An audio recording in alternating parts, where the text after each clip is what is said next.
Welcome to the January 11th meeting of the Rotary Club of Louisville. I'm Kevin Lynch, President of the club, Paul Harris Fellow. Providing everything today is Angela Bailey, Senior HR Consultant.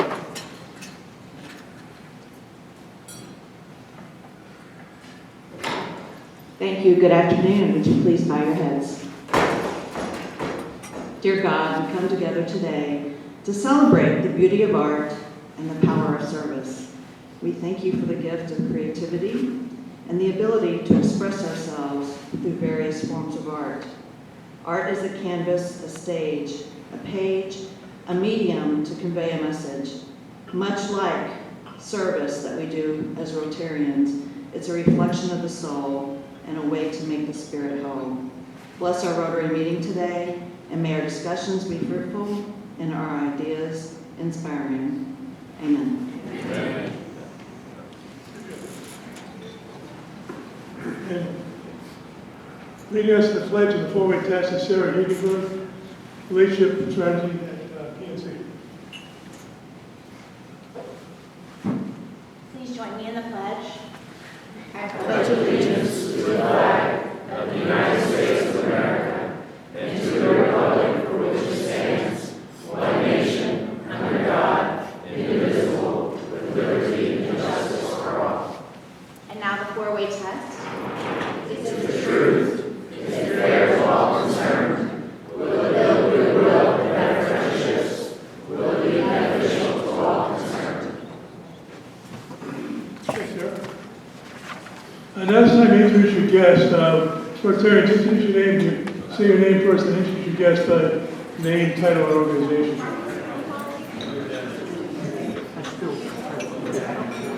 Where's the mic? Good. Sorry, Kelly. For you guys that don't know, we have a new staff at the University Club for this meeting for this year, so we're still working out some kinks. We forgot to set up the microphone in the back, so if you're going to introduce the guests, please come up to the front. You stand when you call. Good afternoon, everyone. I'm Kelly Hutchinson with the Salvation Army. I have a guest today, and it's Kiara James. Kiara is the founder of a nonprofit organization in Louisville that is called Pushing Forward, Inc.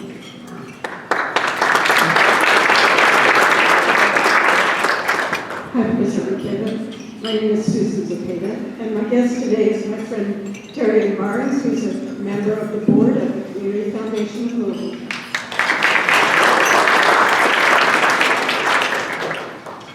President Kevin, my name is Craig Mooney, and I'm the CFO of Bussey Construction, and my guest today is Daniel Lawson, Vice President of Bussey Construction. Good afternoon, fellow gentlemen.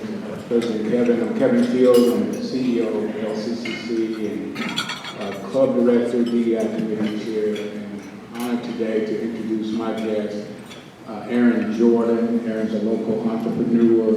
He's the founder of a business called the Black Complex, also founder of our community's local Juneteenth celebration.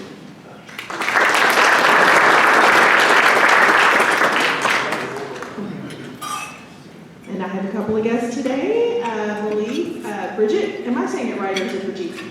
Bridget Owens is with, hang on a second, pull it up. She is with PRG Commercial Property Advisors, and I don't think this is your first time to Rotary, so welcome back. And Stephanie Garner, who is in sales with the Brown Hotel, welcome back to Rotary. Anyone else that we've missed that's visiting today? I started to introduce my guest and realized Elaine was coming. How could I not expect that? He comes every week with guests. My guest is Jim Trujillo, a friend that I used to work with. He's the principal at Surratt Partners. His guests, after the luncheon, go to that table over there. One is Rotary, and Craig Sherman tell you a little bit about our club and what Rotary involves. I'd like to invite to the podium Jane Mallory, Executive VP of Marketing and Image Quest and Business Development. She's co-chair of the Membership Development Engagement Committee. Introduction to new members.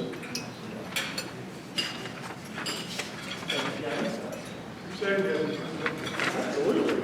So with Ann, Trey, and Diane, and Cameron said, great way to start out 2024 with some new members.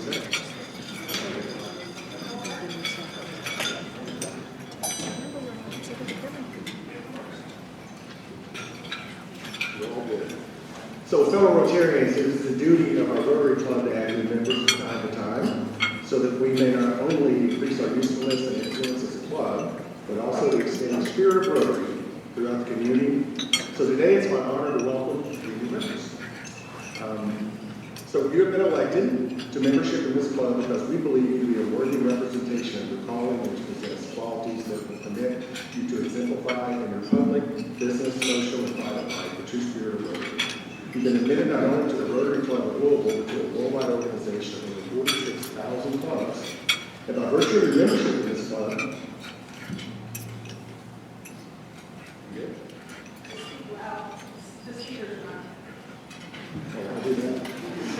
you'll be welcomed to the fellowship of any Rotary Club in the world. Rotary membership adds value to those who engage, whether by attending meetings and events, participating in service projects, or sharing their knowledge and talents as we carry out the principles of Rotary into the community. I now formally induct you as a member of Rotary Club and Kevin presents you with your gift.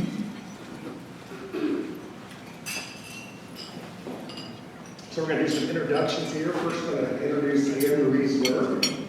So Anne Marie moved back to the U.S. after 25 years abroad and became the director of the MBA program and the assistant director of the Ford Center for Entrepreneurship and College of Business at the University of Louisville. She previously served as the director of the Masters in International Management program at the University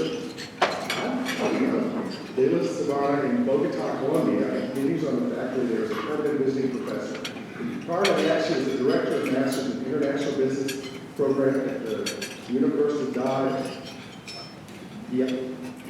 AFP, got it, in Medellin. We went through this before.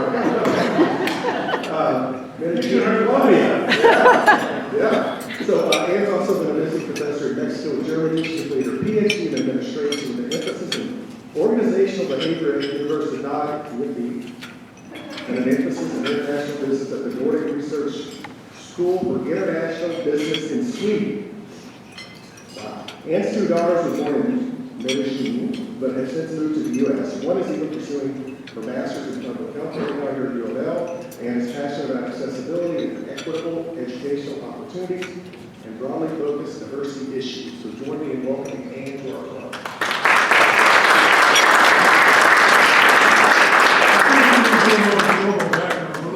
Right. So Frank Trey Capsano. So born and raised in Shelbyville, Trey graduated from the University of Louisville in 2013 with a degree in economics. From there, he went on to get a series license required to become a financial advisor. He works in the aviation industry with aircraft brokers who sell their private jets. So what's the most private jet you ever sold? The most famous private jet. Will we know the name? We broke the one that Shaq bought a few months ago. That who bought? Killer. Oh, there you go. With seats like that. Yeah.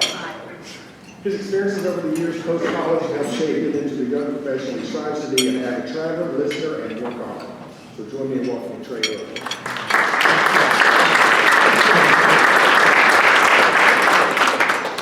And last but not least, Diane Curtis Clark. So Diane currently leads First Hour News Response, a nonprofit created to walk alongside those who have experienced the unexpected or traumatic loss of a loved one. A leader in the nonprofit and government sectors for over 2 years, Diane has extensive experience in communications and crisis management, and has been part of the team that have raised nearly $40 million. She was the director for over 17 years with the Sisters of the Charity of Nazareth, an international nonprofit that established schools, universities, hospitals, health clinics, and ministries of social work around the globe. In Brashear, India, Diane witnessed firsthand the impact that Rotarians were having in the lives of young women stricken with polio. Volunteer services include Virginia Military Institute, the House of Blues, Actors Theater, Junior League, and Oxmoor Steeplechase. Diane is also a writer and journalist and enjoys traveling, resource preservation, and cheering on her favorite teams with her family. And what are your favorite teams? It's one of us. So join me in welcoming Diane to our club.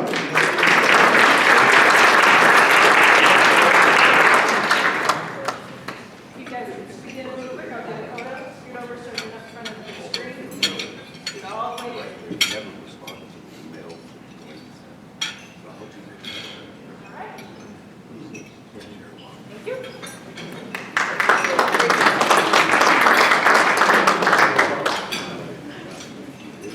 That's an impressive group. I'm more and more impressed with this club before we get members like that. I really appreciate that. We have a Rotary in the spotlight. Tawana Bain was recently named CEO of the American Clean Resources Group. You can read more about that in yesterday's Spark newsletter, but that's quite a big deal.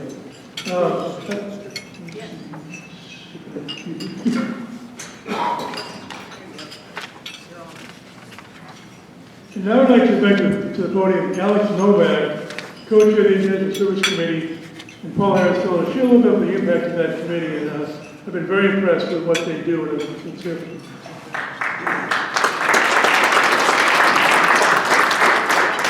I obviously need an updated picture. So I came to International Services back in 2009. I had actually met Rick Harned and Mary Ellen Harned on a mission trip to Nicaragua. And at that time, Mary Ellen and I go to the same church, so we had this mission trip. And Rick saw this as an opportunity, as Rick does, to invite me to Rotary. And so not only did he invite me to the Rotary meeting, but he said, if you come a little bit earlier, we have an International Services meeting ahead of the Rotary meeting. So not only did I attend International Services before I became a Rotarian, I actually attended one before I attended a Rotary meeting. When I joined at that point, by the way, they gave me 3 minutes, but don't time me on this. He said I could go longer, and he's pressing. Our big project at that time was for an orphanage in Uganda. And Kitosi was the name of the town, and it was problematic getting water for this orphanage. They would have to go down to Lake Victoria, which was quite a hike, crocodile-infested area. So part of this project was we put in a well, so they had water. It was within the compound of the orphanage, and they could share it with others, but they had security for the whole thing. So that was looked like a good project. We also put in some latrines that were built out of brick, so it was literally a brick, you-know-what house. And then part of it was also hygiene and training, just so the kids had that training and were up on hygiene. We knew enough to put the wells upstream of where the latrine is. You always want to be upgraded from where your waste is. So it was a good project. It took years to kind of get it all together. That was sort of my introduction to International Services. So that's then, and now is now. And so what's happened is we've expanded to a lot more projects. And the projects we're looking at right here are just the things that have been funded for this fiscal year, of this fiscal Rotary year. So I'll start up and you think, well, KRM, that's not international, but everybody that comes there is international. So and I'm going to have to look at my notes a little bit here, but part of that is, and of course we've just had a new refugee family come in this week from Honduras. So along with the Lifeline Committee, the International Services Committee is helping provide some services, and you get furniture and all kinds of supplies for groups coming in. These are legal refugees, not the border group, but so that's part of what we're doing there. Anybody who was here, I think the meeting right before we broke for the holidays, Rick gave a presentation on some of our work in El Salvador. And so that's an ongoing project. That's been multi-year, providing latrines in schools, which is important because it particularly keeps the girls as they age, coming to school. And if you saw those pictures, the before pictures were pretty disgusting. And I was in the wastewater business, and if I'm disgusted now, it's pretty disgusting. Other things we've done in that area, though, we're not doing this year, but we partnered with a club out of Canistell, Montana. They were the lead club and did a water project in Guatemala.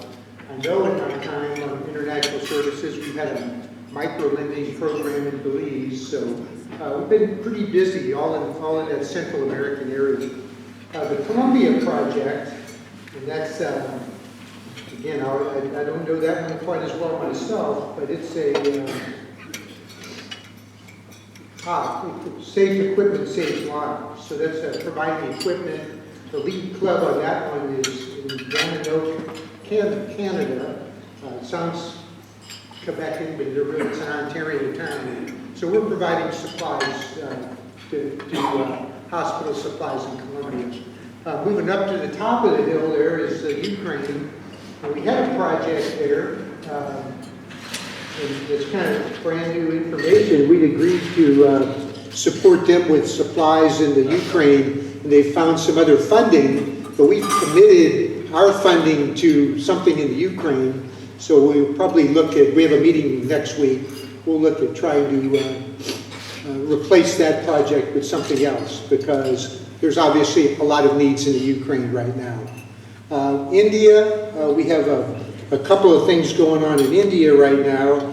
And it's actually a multi-year rainwater harvesting project in India.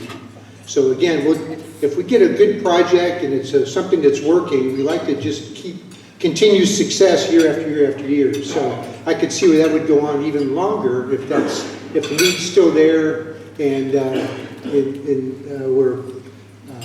we have the funding for it. In Uganda and Kenya, the Uganda one is blanking on it right now.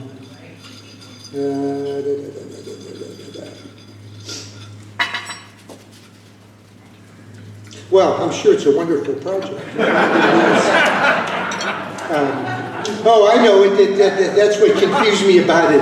It's malaria treatment in Uganda, and I was confused by it because we're actually doing it with a New Zealand club. You see New Zealand down there. And so we're doing that in conjunction with the New Zealand club. So they're the other club doing that. And then in Kenya, we have a project in Kenya that's water for a rural area. And I think they've just been denied the Rotary International funds. So we're scrambling, that's sort of new information, scrambling to reallocate those funds and get another project there.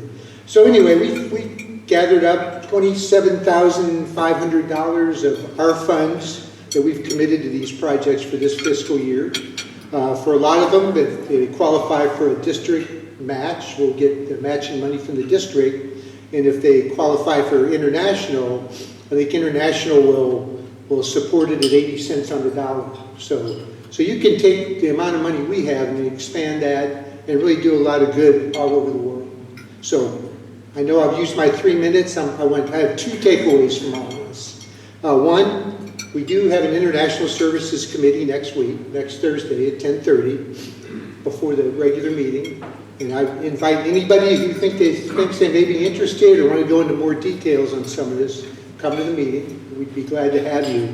And the other is, and this is, I think I saw a slide on this, but I'm going to add to it too. Please, please, please donate to the Rotary Foundation, because if we can maintain our status as a star club, and you maintain that status by donating every year $100 per member, you have to have that level of funding. The funding we get back from the international is a lot higher and a lot easier to get. So I would encourage you to do that. I think it's back to you.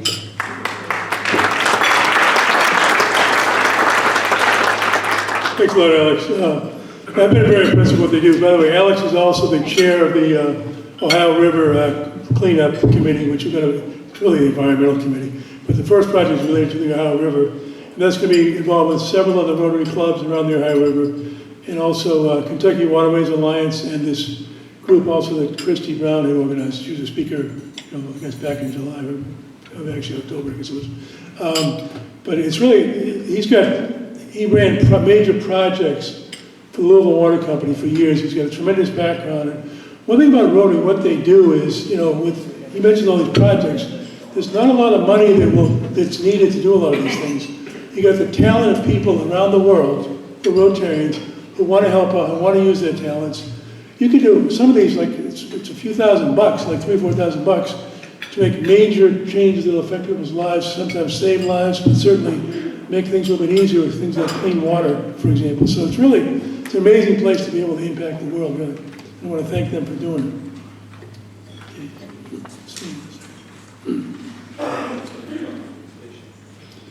Now I want to invite Brett Corbin, Financial Advisor of the Corbin Financial Group at Raymond James, to introduce today's speaker.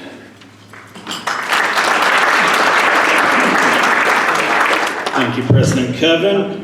Before I introduce my friend Catherine, I just want to give a little plug to the Speed Museum. I know a lot of people think it's just about art, but I've been involved for 5 or 6 years on the Board of Governors and can say it's just it's an amazing place where they bring up stuff about the community. They have community dialogues. The cinema is amazing. So follow them on social media so that you can kind of keep up to date with all the amazing stuff they're doing.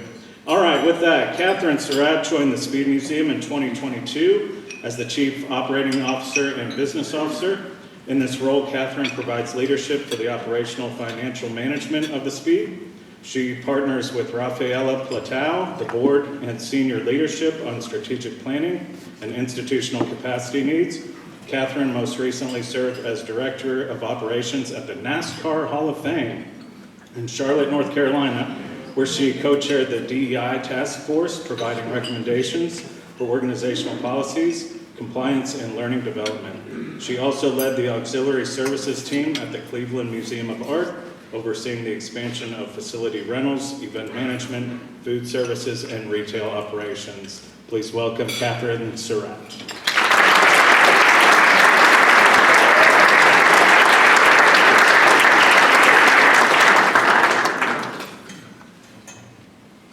Good afternoon.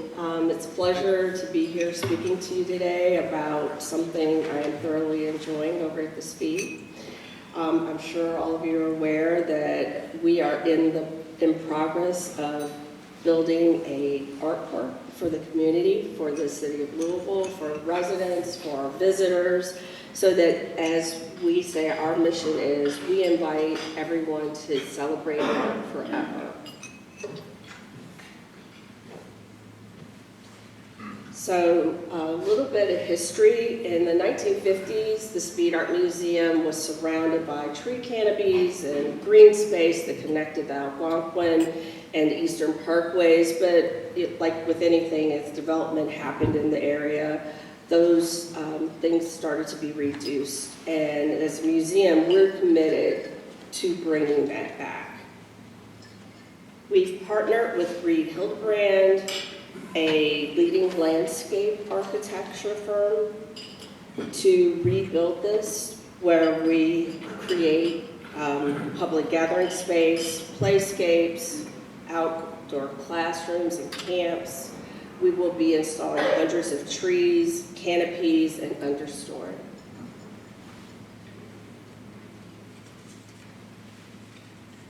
So I think we all know that trees and nature are vital to our mental and emotional well-being. So by adding this, we will be making this space accessible to residents all across Louisville. And as I was kind of preparing for this, I thought about it. Depending on who you had here talking to you today about the project, you'll hear different parts of it. Rafaela would talk about the big picture and the beauty and what we're all giving back. And Erica, our chief curator, would give you a little information about the art that's going to be placed there. I'm the operations geek. I am the one that is living in the construction. And Dan Lawson, the VP of Bossy, and I work very closely, and I challenge him not to call me out if I say something wrong. So this is a view of the front of the building looking from our garage. This is just showing you some of the architecture, some of the art that will be in this space, how people we expect to be using this area. This is a view from South 3rd Street looking north. So this is a beautiful silhouette sculpture right here in the entrance. And just so you know, most art parks, and particularly ones associated with museums, require admission. Yeah, it costs you. It's gated. We control how you go in and out. The art park at the Speed will be open to all, 365, 24/7. So people can enjoy the art, they can enjoy the park whenever they feel like doing so. And we would expect, with the proximity of the University of Louisville and downtown Louisville, that we will have 500,000 visitors per year checking out this park. These are just some comparisons of what the space looks like today in terms of green space and tree canopy versus what the concept is. This is also, it really doesn't look like that right now, and we are actually a little bit further in construction than what this picture is showing. Again, you get to see the new courtyard with seating and sculptures. There's seating throughout the park, all kinds of different seating. There'll be benches, there'll be rocks, there'll be picnic tables, and we actually have a sculpture that looks like chairs that people will be able to sit on and enjoy as well. So we're looking to transform the Speeds campus into this free and welcoming and vibrant park. Something we talk about all the time is how can we be more welcoming? And we believe that having this added space outdoors will add to our ability to welcome the community and our visitors and our guests. So these are a few of the artworks that are included that were bequeathed to the Speed by beloved community leader Al Shands. It's the Mel Kendrick, then in the center the silhouette, which I pointed out earlier, and a Yame Penza sculpture.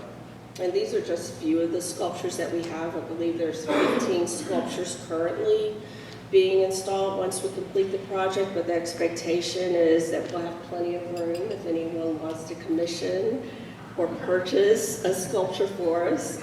We will have other spaces that are available. As you'll see, we have lots of meandering pathways. You're not necessarily going to be directed. You'll be able to flow through this park to see sculptures throughout the entire campus, which is going to be about 3 acres. This is an image of a new driveway, which is on my right, and then a new pathway to the building. So what we're looking for is opportunities to activate this space, be it having concerts or, those of you who are familiar, we have a great film program. We'd like to extend that outside. We offer camps. We invite camps to come, and we just are giving everyone an opportunity to celebrate art forever. And so we believe that working with the partners here in the community, we will have assistance in terms of what kind of programming we can do. We hope to work very closely with U of L. We'll give them a much nicer pathway back and forth across the campus, and programs will be as diverse as our collection is.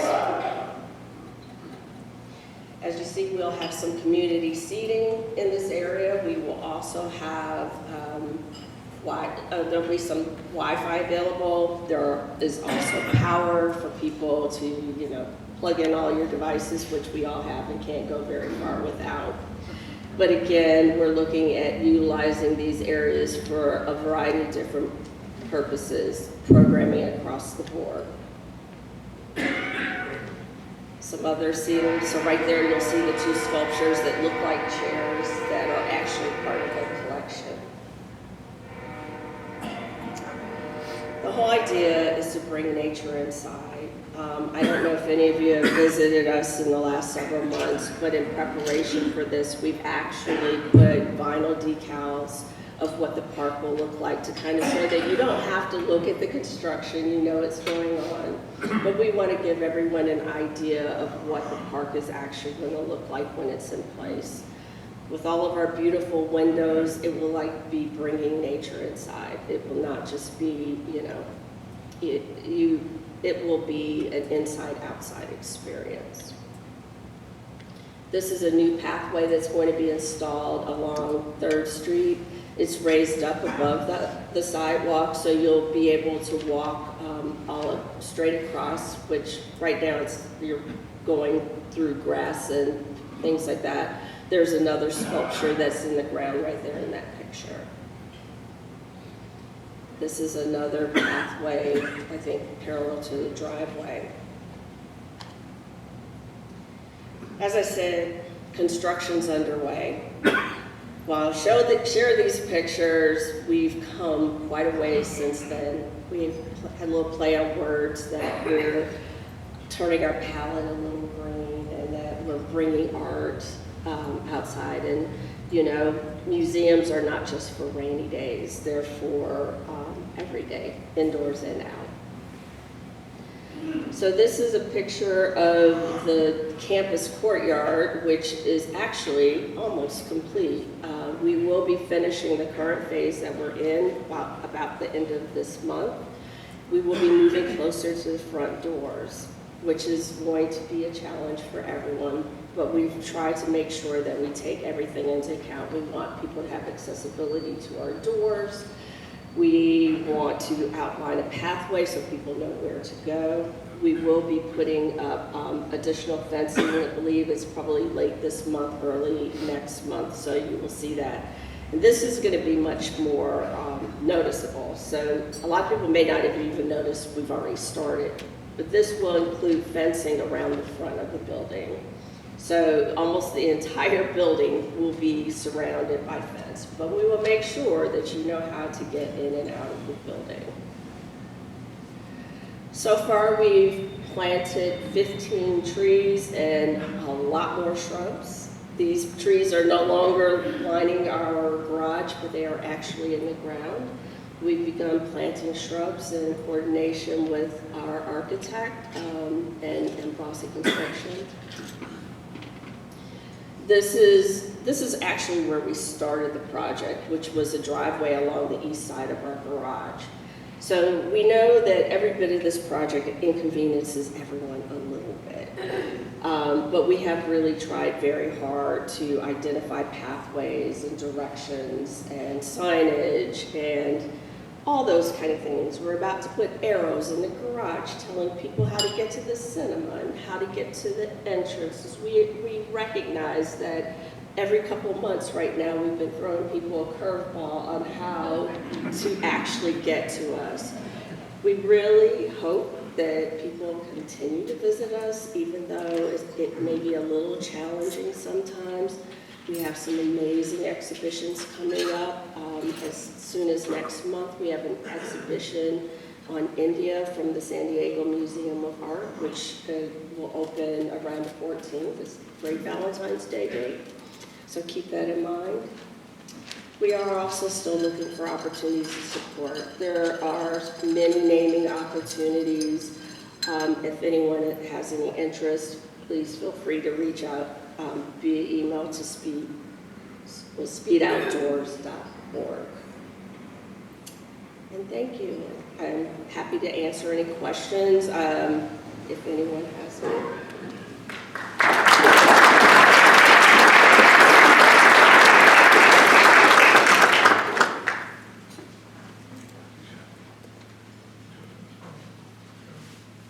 Any questions up here, I guess, today?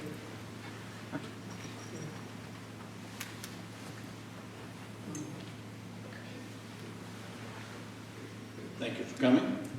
I'm Tracy Holiday. I've always, I guess, guess, thought you were rather landlocked, other than south of the building. It seems like I remember there being some space. So how many acres or what dimensions exactly are the size of the park? The park is actually 3 acres around the building. So it also includes some of property that is part of the university, which is the university courtyard, which is the part that's almost completed, but then the rest of the building, it encircles the entire building.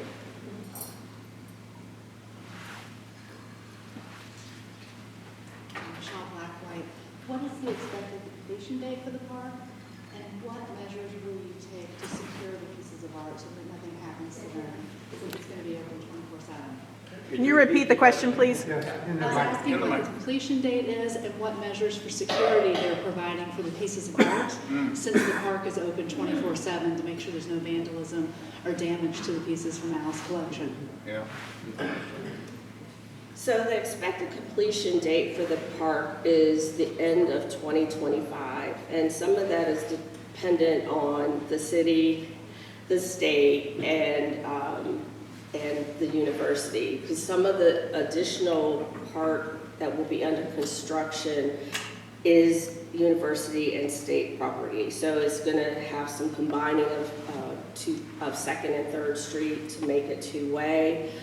In order to protect the art, we will be installing a system of cameras throughout the campus. We will be increasing our security staffing.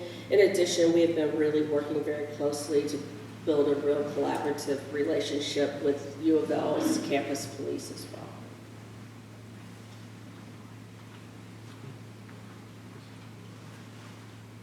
Yeah, thank you very much for coming. My name is Rick Harned, longtime Rotarian and busybody on a variety of different issues.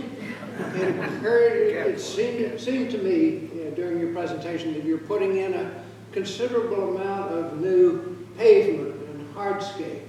And it occurred to me to wonder, would it make sense for any of that to be permeable, or is the runoff from the water likely some of it to get into the sewer system?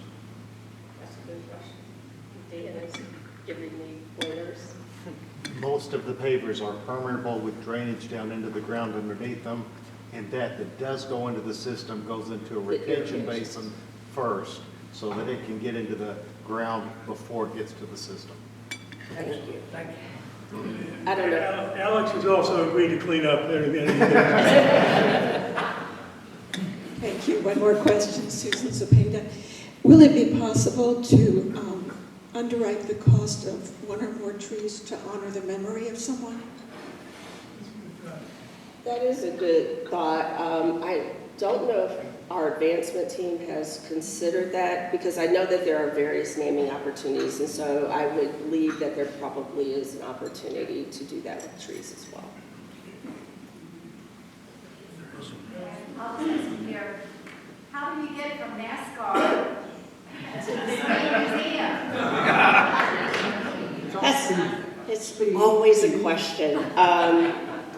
So when my child got to be an adult and completely on her own, I decided to run away from home and move south, because in my head, south is where I want to retire, right? I mean, I'm from Cleveland. It's cold up there.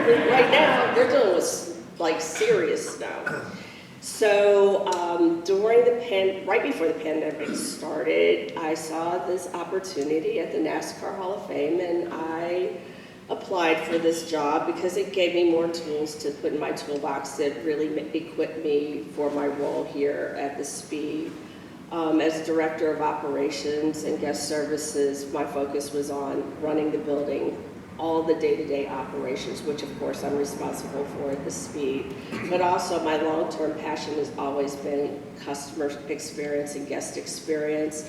My career started in retail, so I am not the most outgoing person in the world, so it was kind of weird for me to do that. But as I started to make it my own, it's always been a passion. Every part of my career has had a focus on the guest experience. And so As strange as NASCAR is, I learned a few things. I'm not a fan. I don't get it. I'd much rather watch a road race where they have to turn the car and when they're wrecks, like how did that happen? People who know it tell me their strategy. I'll take their word for it. But you know, in the 3 years I was there, I did gain enough information to be able to speak about it fairly fluently. I got a question about a little more about because you worked at NASCAR, and that's a great place for branding and strategy, marketing, etc. And before that, Cleveland Museum of Art. I wonder why you picked Cleveland. Just what kind of things did you learn in each of those places, and also at Speed so far to say what are some good best practices or things you learned in either place that might be effective?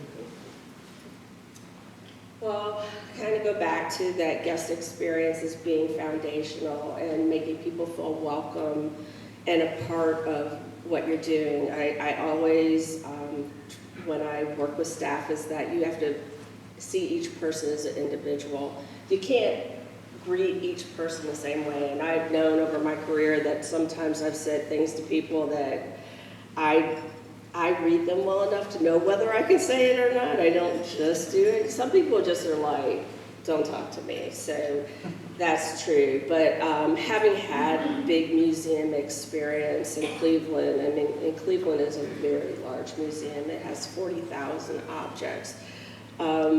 I learned how big museums do things, and some of those are efficiencies that I believe that I'm bringing to the Speed.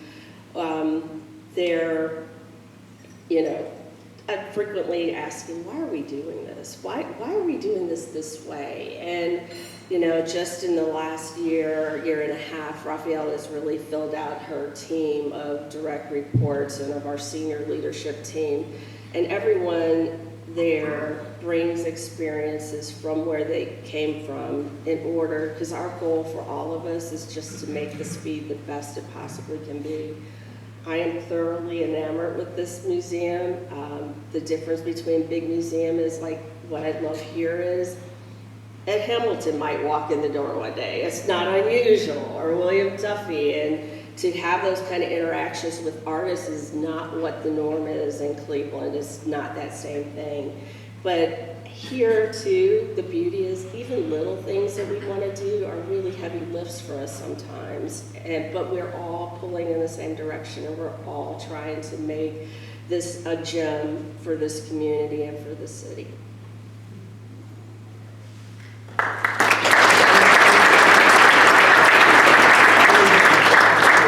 By the way, Ed Hamilton, I had dinner with him last week. He's the guy who's in the Abraham Lincoln statue. And then you remember the question about safety. You remember probably reading about somebody stole the hat. And he's just a really talented artist. And a lot of people don't realize that he's one of the best in the world of living sculptors. He's got a sculpture in the mall in Washington, D.C. So that's a big deal. We have one more task we do, Catherine. This is a tough one. We get a raffle of some of Delene's books, okay? She reads them and gets rid of them. Okay. Pick a number here.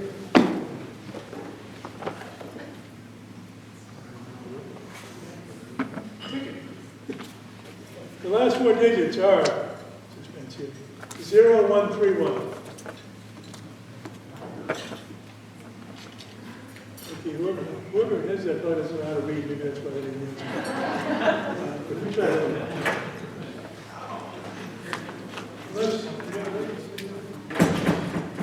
Here we go. Last four digits 0126. All right. Okay, Dave, we're ready to go.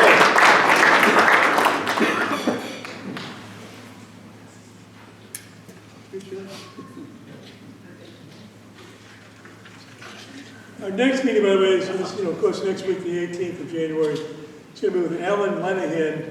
He's the CEO of the Fund Evaluation Group, and he's going to share his thoughts on investments for next year, what's coming up financially next year. This year, actually. 2024 is this year, I guess. But please register by noon on Monday for next week, either by scanning the QR code on the screen I'll register Ms. Sparks, or she'll also send a text.